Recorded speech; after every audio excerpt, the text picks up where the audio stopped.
Vote পর্ব শেষ হয়েছে পশ্চিমবঙ্গের। এবার সরকার গড়ার পালা। আগামীকালই রাজ্যে আসতে পারেন কেন্দ্রীয় স্বরাষ্ট্রমন্ত্রী অমিত শাহ। শুধু তাই নয়, আগামীকালই হতে পারে পরিষদীয় দলের বৈঠক। কথা বলবো আমাদের প্রতিনিধি দীপক ঘোষের সঙ্গে। দীপক, কি খবর রয়েছে? দেখো, দিল্লি থেকে যে খবর রাজ্য দপ্তরে পাঠানো হয়েছে তাতে বলা হয়েছে যে অমিত শাহ নিজেই কালকে যেতে পারেন, কিন্তু তার নির্দিষ্ট কর্মসূচি এখনো জানানো হয়নি। যেটা মনে করা হচ্ছে যে আগামীকাল হয়তো পরিষদীয় দলের বৈঠক ডাকা হতে পারে।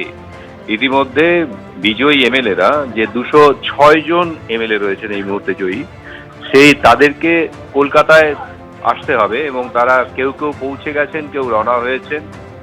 আগামীকাল পরিষদীয় দলের বৈঠকে, কলকাতায় যে বৈঠক হবে পরিষদীয় দলের বৈঠক, সেখানে প্রধান কাজ হবে পরিষদীয় দলের নেতা নির্বাচন করা। এবং পরিষদীয় দলের নেতা নির্বাচন করার পর নিয়ম হচ্ছে যে রাজ্যপালের কাছে গিয়ে তারা সরকার গঠনের দাবি জানাবেন। যেহেতু নিরঙ্কুশ সংখ্যাগরিষ্ঠতা তাদের হাতে, সেহেতু নিয়ম অনুযায়ী, নিয়ম মেনেই রাজ্যপাল তাকে শপথ গ্রহণে ডাকবেন। শপথ গ্রহণ কবে হবে সে তারিখটা গতকাল যে রাজ্য সভাপতি জানিয়েছেন, যেটা যে 25শে বৈশাখ, আগামী শনিবার, কবিগুরুর জন্মদিনেই তারা শপথ গ্রহণ অনুষ্ঠান করতে চাইছেন।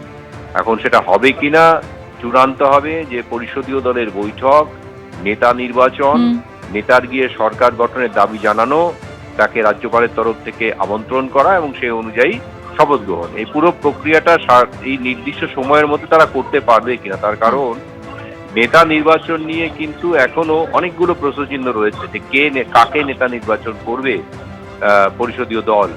তার কারণ বেশিরভাগ ক্ষেত্রেই কেন্দ্রীয় নেতৃত্ব যেটা চান সেই সিদ্ধান্তটাকেই তারা মোটামুটি পরিষদীয় দলের বৈঠকে পাশ করিয়ে নেন। এরকম হয় না যে ভোটাভুটি হয়, এটা হয় না।